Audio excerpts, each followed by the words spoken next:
Ensuite, on va passer à Kaiju number 8, qui est ici. Voilà. Tadam!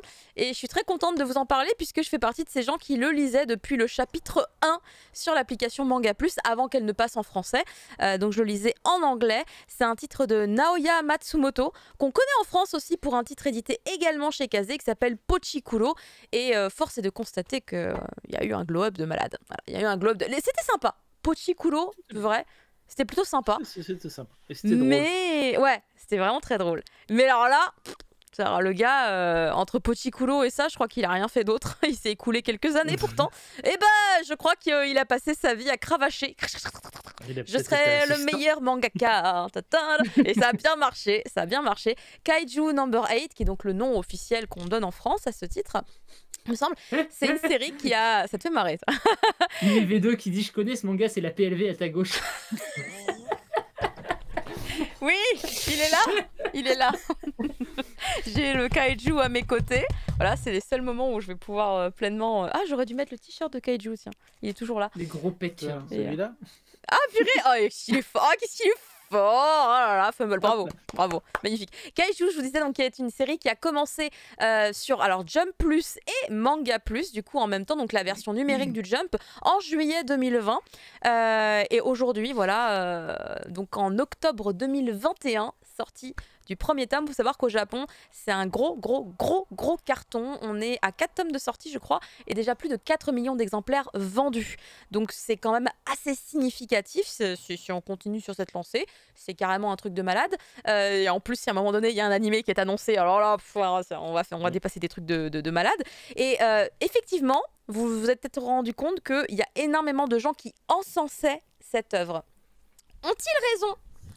Étant particulièrement en kiff sur le titre, j'ai envie de dire que oui. Et du coup, peut-être en vous expliquant l'histoire déjà au premier abord et finalement un peu les influences du titre, vous allez comprendre pourquoi il y a autant de gens qui sont hypés dedans, parce qu'il y a le contexte aussi qui est à prendre un petit peu en compte. On va être dans Kaiju number 8 sur un point culturel extrêmement populaire au Japon, les Kaiju, donc tout ce qui va être lié au tokusatsu de manière générale. Et c'est un univers qu'on ne connaît pas trop, sauf peut-être à travers tout ce qui est Godzilla. Et merci Guillermo del Toro, du coup, d'avoir mis également les Kaiju dans tes œuvres. C'est quoi déjà Pacific Rim, le nom Pacific du Rim, film? oh là là, Pacific Rim, c'est trop bien. Rim, qui du coup voilà, a permis peut-être de mettre finalement sur le devant de la scène cette culture du Japon pour ces créatures gigantesques. On a un peu dans Ready Player One aussi. Ah, j'ai pas regardé. Du coup, je il y a pas... Godzilla dedans, voilà, c'est pour ça. D'accord, mais effectivement, Godzilla, c'est l'image emblématique du kaiju par excellence qu'on peut connaître, qui rayonne à travers le monde, c'est Godzilla. Mais en fait, il faut savoir qu'il y a plein de kaiju différents, et entre autres, dans cette œuvre-là, vous voyez bien d'ailleurs le kaiju gigantesque que je vous ai mis là en plein milieu de la page, enfin de l'image, pardon, c'est... de la taille de plusieurs dizaines de bâtiments. Hein. On n'est pas sur un truc qui fait 3 mètres, mais plus... Est-ce que ça fait une centaine de mètres, hein? Peut-être j'exagère, mais vous voyez bien la taille des petits bâtiments à côté. C'est gigantesque. Oh là là, il y a un moustique. Ah purée, j'aurais dû le buter, c'est pas grave. C'est un moustique ou un tipule? Je vous jure... Non, mais c'est quoi un tipule? Pourquoi les mots bizarres là? Cousin. Non, c'est pas un tipule. Non, il est pas... Non, c'est un moustique, là, c'est évident.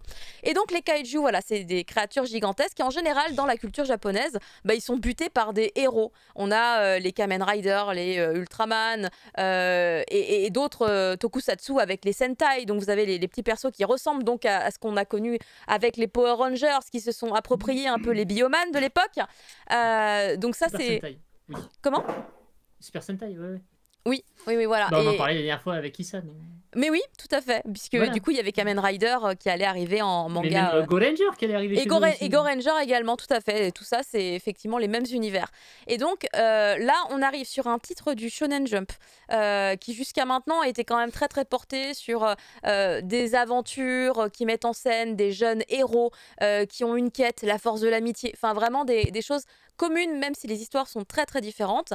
Et là, on arrive avec Kaiju number 8 sur un personnage masculin que vous pouvez apercevoir ici, là, sur la gauche, qui est en train de regarder avec ses petites jumelles comment cette meuf trop badass est en train de faire la peau à ce gros kaiju qui est en train donc, de finir sa vie, voilà, en train d'éclater plein de bâtiments. Et en fait, sa vie, au départ de l'histoire, le mec, c'est un raté. Le mec, c'est un raté, il a plus de 30 ans, il est à des années-lumière de faire ce qu'il avait prévu de faire dans sa vie, et il se contente finalement de ce qu'il a réussi à atteindre, et tous les jours, il broie un petit peu du noir. Et son job, croyez-moi qu'il il est rigolo, il est intéressant, je sais pas si j'arrive à voir un peu... Bon, on voit pas très bien son job ici, mais en gros... Lui, il bosse pour les nettoyeurs, les sweepers, c'est Kaiju Sweepers, je crois. C'est une société de nettoyage qui nettoie les cadavres de kaiju une fois que les super-héros, donc des forces de défense militaires japonaises, etc., là, ils ont bien défoncé tous les kaiju. Et bah après, il faut des mecs pour débarrasser. Hein. On n'est pas sur des petits vampires qui brillent au soleil et qui deviennent poussière. Hein, tu vois, ça marche pas comme ça. Du coup, il y a des boyaux, il y a des viscères, il y a des os, il y a tous les trucs dégueulasses que tu peux t'imaginer qui sont bien présents. Comment, pardon? Ça fait vraiment penser à Pacific Rim pour le coup. Je me demande s'il n'a pas été inspiré. Ouais, parce qu'il y a du marché noir de morceaux de kaiju et tout qui s'échangent. Ah bah écoute, pour le coup ça pourrait avoir lieu également ici, puisque effectivement les morceaux de restes de kaiju sont séparés chez différentes sociétés. Machin récupère telle partie, bidule récupère telle partie. Bon non, ça va à la benne. Donc il y a effectivement déjà une répartition sur les restes. Et donc le boulot, t'imagines, sur un bestiau pareil, ça va être de découper et petit morceau par petit morceau, tout faire disparaître du mieux possible. Donc c'est un sacré boulot. Et notre héros qui s'appelle Kafka, comme le studio qui s'occupe actuellement des OAD de The Ancient Magus Bride. Aucun lien fils unique. Aucun lien fils unique. Bon bref, le héros s'appelle Kafka. Son travail, c'est de faire du nettoyage. Et en fait, il fait ça depuis très longtemps. Et c'est devenu vraiment genre le vétéran du nettoyage. Par contre, c'est pas le kiff de sa vie. C'est pas le kiff de sa vie, mais voilà, il reste comme ça parce qu'il a perdu espoir. Il a laissé tomber son rêve jusqu'au jour où il y a un nouveau collègue qui va débarquer. C'est le petit blondinet à droite qui, vous le voyez, est en mauvaise posture sur cette case et même sur cette page, hein, puisque c'est totalement une page du manga. Alors attendez, comment il s'appelle déjà le petit jeune? Il s'appelle... Je l'ai lu tout à l'heure, mais j'ai déjà oublié son nom. Reno, un truc comme ça, je crois. On lit tellement de trucs, c'est pas étonnant. Hein. Ouais. Reno, merci beaucoup Arki, comme quoi j'étais vraiment pas loin. Donc Reno, et lui en fait, il va réveiller un petit peu tous les souvenirs cachés, enfouis de notre héros Kafka, puisque lui il débarque chez les sweepers, donc chez les nettoyeurs, pas en mode, moi mon but c'est de devenir un héros, d'intégrer les forces de défense, d'attaque des kaiju, etc. Et de pouvoir donc intégrer tout ça, et pour ça je viens travailler chez les sweepers pour analyser le contenu, l'intérieur des kaiju, ce qui est très malin et stratégique, hein, moi je suis d'accord avec lui. Mais du coup, il se retrouve face à quelqu'un qui est jeune, qui donc forcément il a l'avenir devant lui, il a potentiellement beaucoup de force, une bonne intelligence également bien développée, et en plus il est là, il a envie, il a la niaque, tout ce qu'il n'a plus. Du coup ça le secoue un petit peu, et à un moment donné, voilà, tout va très vite, c'est ça qui est génial aussi, t'as pas le temps de te reposer, t'as une info qui t'est donnée, on t'explique le bidule et tout de suite ça se met en route, et ça tient hyper bien la route au niveau du scénario, c'est-à-dire qu'aussitôt après qu'ils se soient un petit peu expliqués tous les deux, paf, t'as un reste de kaiju qui débarque d'un coup comme ça, là, sans crier gare. Ça s'appelle un yoju. Hein, c'est quand on a des espèces de petits restes, de petits kaiju. C'est des petits kaiju en fait qui suivent les gros kaiju. C'est les yoju. Et donc c'est des termes techniques qu'on connaît quand on est fan de tokusatsu a priori. Moi évidemment je le découvre avec le manga.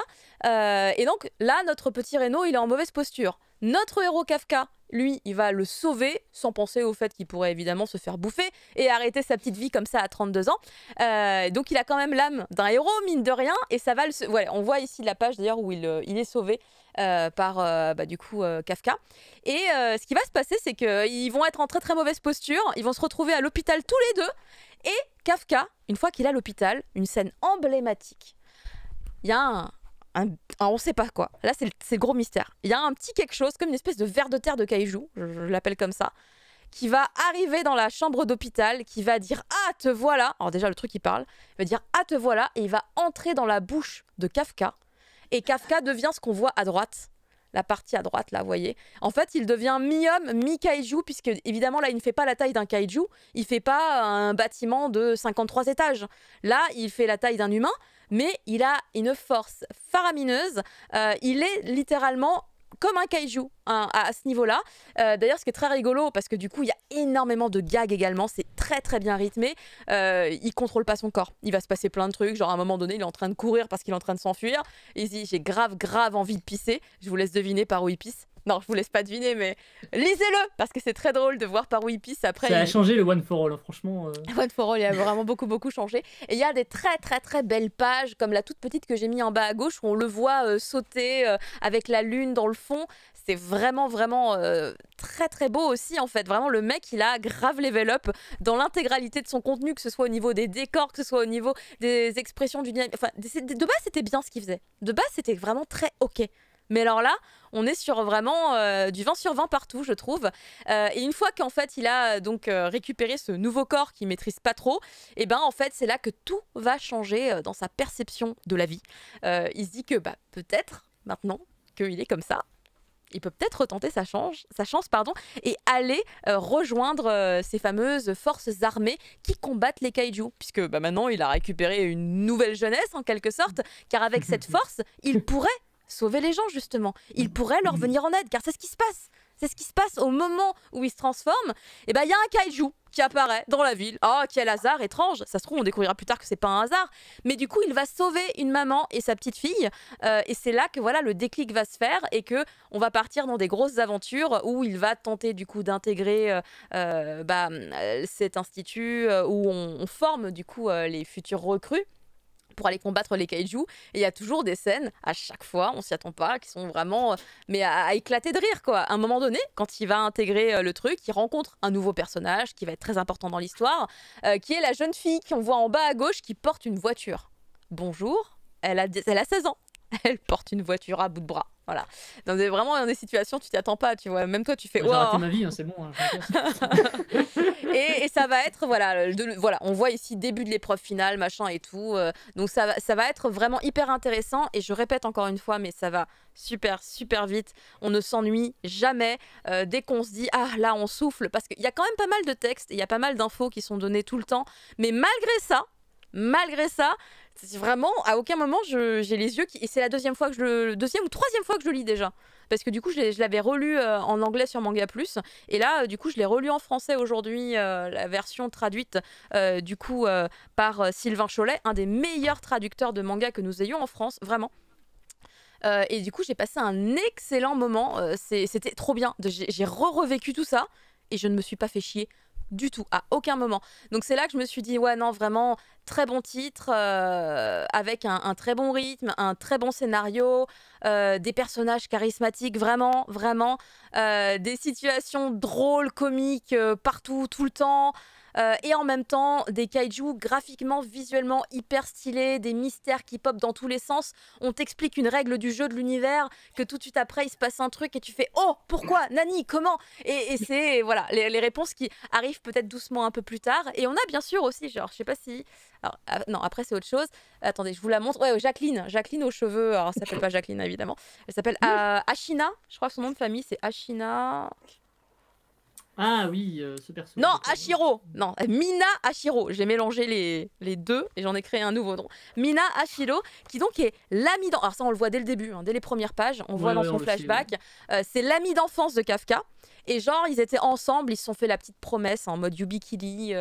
Oui, plus tard, toi et moi, on sauvera tout le monde. Oui, on intégrera les forces armées. Oui, ensemble, on sera plus forts. Et évidemment, elle a réussi. Et genre, c'est l'élite de la nation, la fille. Elle est genre, on voit sa photo partout. C'est elle qui bute les plus gros kaiju à bout de bras et tout. Et lui, il nettoie les cadavres. Voilà, pour vous montrer vraiment la distance qui les sépare. Et qui va potentiellement, doucement, s'amoindrir à force du coup d'avancer dans son nouveau parcours et ça donne grave envie. Alors moi je vous avouerai qu'à titre très personnel, voir un héros de plus de 30 ans, gros kiff parce que j'avais moi aussi plus de 30 ans quand je l'ai lu la première fois en même temps, j'en ai 37.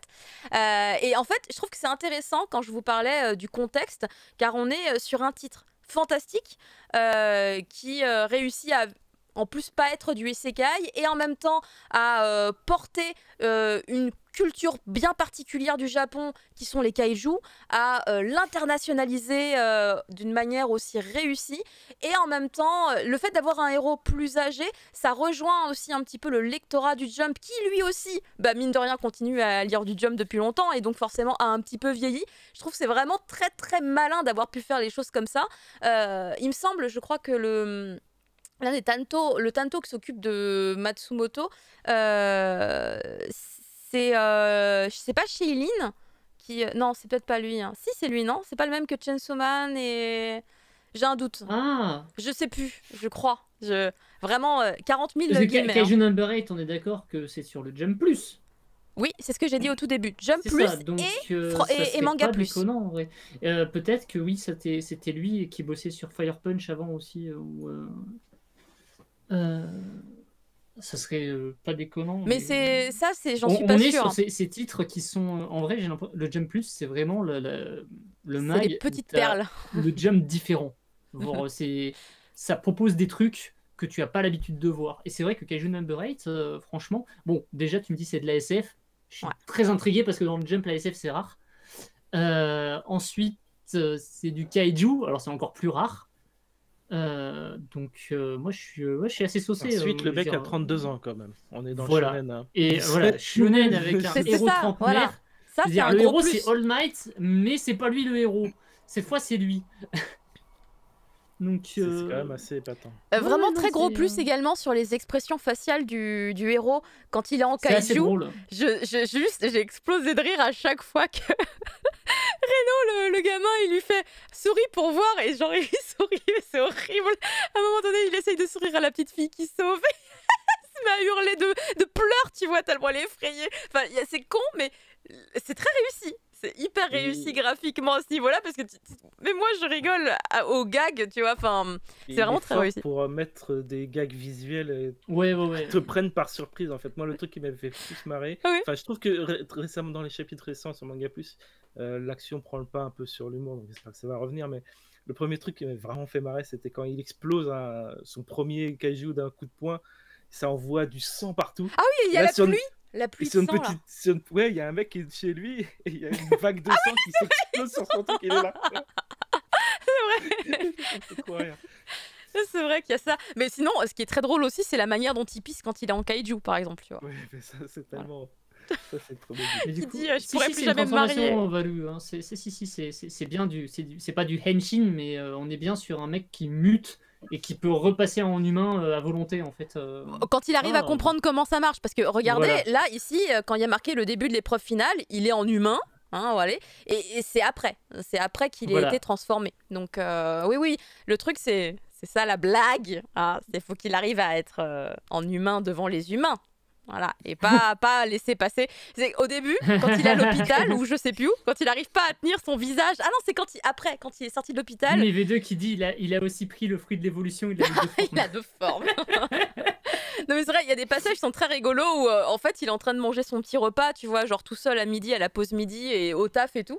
Et puis en fait t'as le jeune Reno là qui arrive et qui lui fait hey, coucou, et il se retourne, il a le corps humain mais il a la tête de kaiju, et l'autre il fait ah mais qu'est-ce que tu fais, mais t'es fou, mais arrête, tout le monde va te voir et tout, et il fait oh mais attends je gère ça, et hop il fait genre il arrive à se contrôler et en fait il a quand même les dents horribles. Après il fait attends non je contrôle, et après en fait c'est un autre détail qui va pas, et enfin c'est con, c'est des gags vraiment bête, mais ça marche hyper bien et il maîtrise hyper bien au niveau du dessin. Et là en plus dans le manga ça part sur de la grosse baston, genre il n'y a pas des moments où genre le début c'est vraiment plus gag et puis maintenant on est sur quelque chose de beaucoup plus shonen.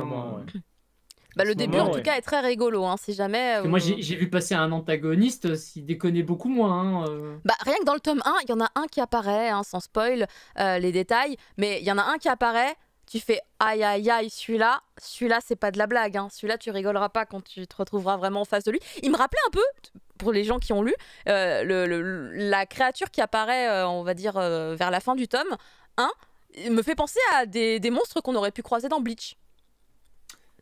Un holo, tu veux dire? Ouais, un peu. À mi-chemin, c'est entre le holo et... Qu'est-ce qu'il y a d'autre comme type de créature un peu? Parce que Les du coup, Arrancar, mais techniquement c'est des humanoïdes. parce que en fait de par la taille, un peu de par la taille et finalement même visuellement, enfin il y avait un truc, tu vois. Et je pense qu'au niveau des inspirations, bah il s'inspire un petit peu aussi de tout ce qu'il a pu connaître. Oui. Ouais, voilà. Un dragon. Mais c'est vrai qu'il y a des antagonistes qui arrivent très vite avec des objectifs très précis. Ouais. Et ça donne vraiment l'impression que le manga va très vite en fait. T'as Mais presque l'impression qu'il est presque proche de finir. Alors que Ouais, t'as une impression de rush, c'est ça. Mais maintenant que tu as rappelé un petit peu tout le début, je me souviens qu'effectivement il y a plein de petits indices qui sont laissés au début, qui sont complètement oubliés au fur et à mesure. Et tu fais, mais on va revenir là-dessus, on va revenir sur toutes ces histoires. Parce que ça a l'air c'est super complexe en fait, on apprend plein de trucs, mais il y a encore énormément à développer en fait. Donc bah, ça enchaîne quoi, ça enchaîne un petit peu comme Chainsaw. Hein. Une fois que ça démarre, Chainsaw ça rush aussi, hein. Franchement, ça va à 100 à l'heure, hein. Ça s'arrête jamais. Ouais, d'ailleurs, c'est un peu le style hein, dans le Shonen Jump Plus du moment. C'est pareil. Dan, c'est pareil. Parce que c'était Spy Family qui est dans Jump Plus et je trouve que ça aussi va encore. Ouais, mais c'est différent, c'est quand même moins action. Ouais, c'est moins action. Ça bouge par moment quand même, mais c'est vrai que c'est pas. Prends Dan, je sais plus. Dan. Il est pareil. Yokazura Family, bon, lui, il met beaucoup plus de temps à commencer. J'avais dit quelques tomes, mais c'est un peu plus. Mais une fois qu'il a commencé, il enchaîne les trucs. C'est-à-dire que t'as même pas peut-être un chapitre de pause avant que ça reprenne aussi sec sur un arc. Et là, c'est pareil. C'est vénère. Les mangas en ce moment, ils sont vénères. Ils laissent très peu de place au temps mort. Donc voilà, c'est recommandé par tout le monde, hein, Kaiju. Tanja, je sais plus si tu l'avais lu. Tu l'avais lu, Tanja, ou pas encore? J'avais début sur Manga Plus. Manga Plus aussi. Est-ce que de ton côté, t'as trouvé ça sympa, ou le fait que ce soit en anglais, c'était un peu... Ah non, j'ai adoré, hein. J'attendais qu'une seule chose, c'est qu'il arrive en France, quoi, pour mieux comprendre, parce que bon, l'anglais, je comprends, mais bon, c'est pas... Je suis pas non plus très très forte en anglais. Franchement, hyper bien adapté en moi, français. Moi, j'attendais hein. qu'une seule chose, c'est qu'il arrive, et il arrive super vite en plus. Donc... Ouais, franchement, hyper cool. Et pour le coup, vraiment, je le redis encore une fois, vraiment très bien adapté par Sylvain. Il y a des petits jeux de mots, des petits gags. Vraiment, la lecture est très très agréable. En anglais, elle était bien aussi, hein. Je dis rien là-dessus. Hein, j'ai pas de souci là-dessus. Mais en français, quand c'est ta langue première, hein, c'est quand même beaucoup plus cool. C'est plus facile. C'est plus facile. Donc vraiment, pour moi, un très grand oui. Je suis super contente que ça arrive chez nous. Ça me fait trop plaisir. J'aime beaucoup ce que je connaissais aussi de l'auteur avant. Donc vraiment, moi, je suis trop contente pour lui en fait. Le mec, il est arrivé au Jump, enfin il est arrivé à la Shueisha, il a remporté un concours en 2005, il a fait plein de petites histoires et ça décolle vraiment enfin pour lui maintenant. Donc attends, entre 2005 et aujourd'hui, c'est gros parcours du combattant. 15 ans 15 ans, non 15 ans de développement. C'est pas un peu l'histoire de sa vie? Ça se trouve, c'est l'histoire de sa vie. Le mec, ça se trouve, là, il a plus de 30 ans. C'était sympa, mais c'était coupé. Hein. Ah, ça a été charcuté. C'était cuté, hein. Ça se sent, ça se voit. Même si l'histoire tient, tu vois que le truc... Ça a été abrégé. Ouais.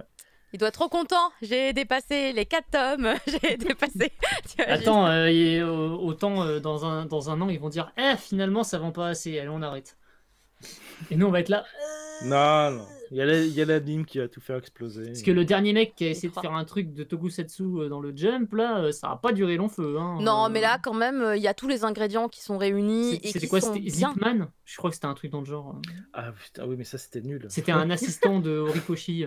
Bah oui, mais parce qu'il faut pas non plus juste se dire on prend le thème et puis on fait un... Là, vraiment, je trouve là, c'était du Super Sentai pour le coup. C'était plutôt du Shinhiro. On n'était pas du Kaiju. Pour moi, il récupère tous les ingrédients et il en fait un bon mélange. Et des fois, si on ne sait pas bien mélanger, en vrai, il y a des grumeaux, hein, sans déconner. Donc, on est des fans de Kaiju, on va leur faire lire et puis on va être là. Ouais. Bah, c'est pas un titre pour les fans de Kaiju. Moi, je pense que l'auteur, il aime bien les Kaiju et qui s'est dit, c'est un univers que j'aime, je vais l'utiliser, mais c'est pas pour les fans, je pense qu'il le fait. Je le ressens pas comme ça. Qu'il soit fan de Kaiju plus que ça, c'est juste que c'est une culture qui est omniprésente au Japon. Et que, mais, alors, c'est ce que j'allais dire. À mon avis, c'est juste qu'il est japonais. Voilà, c'est ça. D'ailleurs, Louis San, qui est un ami à qui je fais des bisous, qui est ambassadeur pour la licence en France avec Kazé. Ouais. En fait, c'est quelqu'un qui est hyper calé, on va dire, sur Ultraman, en l'occurrence, parce que c'est son enfance. Ultraman, c'est son enfance. Ultraman, il est beaucoup, comme il est métissé japonais, il est beaucoup allé au Japon dans son enfance. Et du coup, il a grandi avec Ultraman. Il a vu plein d'épisodes d'Ultraman à la télé, c'est normal. Et en fait, il m'a dit, c'est lui qui m'a dit, en fait, il y a des rêves dans le manga. Si tu connais pas Ultraman, tu les vois pas. Mais il y a des rêves, à des passages, à des trucs, à des événements. Genre le premier kaiju qu'on voit au tout début, là, le truc là qui s'explose là par terre, là. Enfin, ouais, voilà, par terre. C'est un monstre d'Ultraman. C'est un monstre d'Ultraman, ouais. Ouais. Et genre, non, j'avoue, je savais pas, parce que du coup, je connais pas. Mais lui, en fait, il est vachement calé là-dessus et il sait plein de choses que je ne sais pas du tout. Morale de l'histoire, regardez Ultraman. Hein. C'est dispo gratuitement sur YouTube, profitez-en, merde.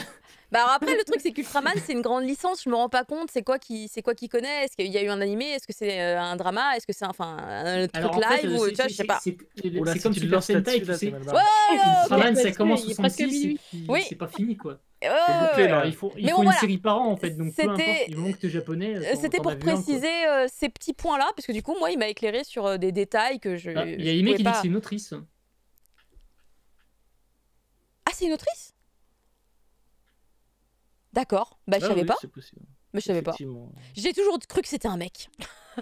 C'est quoi son nom sur la couverture? Naoya? Naoya Matsumoto. Après, ça peut totalement être un nom d'emprunt, ce ne serait pas la première fois que ça arrive. Ce ne serait pas la première fois. Ça pourrait aussi, ouais. Mais effectivement, pour c'est quoi ta source, Simé? Quand j'y pense. Comment? De quoi? Ah, la source? Vous nous demandez la source? Marié à l'auteur de Bobo. Ah bon? Sérieux? On vient d'apprendre quelque chose là. Mais attendez, c'est mariage entre mangaka, il y a un truc. C'est normal, hein, quand tu fais un métier. L'anime Ultraman en 3D Netflix c'était plutôt réussi. Ouais, mais lui c'est l'adaptation du manga chez. Ce qui serait très rigolo, c'est qu'on découvre qu'après c'est l'inverse. En fait, Naoya c'est un mec et c'est l'auteur de Bobo qui était en fait une femme. Ce serait très rigolo que. Ça me ferait bien marrer. Parce que du coup, c'est vrai que je m'intéresse pas forcément, on va dire, au genre des mangaka. J'avoue, je vois le nom. Je connais les prénoms japonais et automatiquement je me fais une idée, hein, comme beaucoup quand on ne les voit pas, quand on les a jamais vus. Ok. Mais je veux bien des liens vers les sources, hein, histoire de comme ça aller regarder. C'est pas que je ne vous crois pas, hein, mais source wiki, donnez les liens hein, quand même. Voilà. Si c'est des wikis, ça peut aller sur le chat. Hein, normalement, il n'y a pas de souci. Sinon, vous les donnez sur mon Discord, ça marche aussi. Ça marche bien. Alors sur Manga News, c'est un homme, sur Nautilusion, c'est une femme. Mais je fais confiance à Nautilusion. Ouais, moi aussi, en général. Ils sont assez au fait des actus. Très bien. Mais c'est Babelio qui en a parlé, d'accord. Scénariste, dessinatrice japonaise, mangaka et mariée à Sawai Yoshio, lui-même auteur de manga. Ah, c'est Babelio qui en a parlé. Bah, écoute, c'est l'affiche de l'autrice. Très bien. Écoutez, merci. J'irai demander à l'éditeur, mais il me répondra sûrement. Je n'ai pas le droit de dévoiler cette information.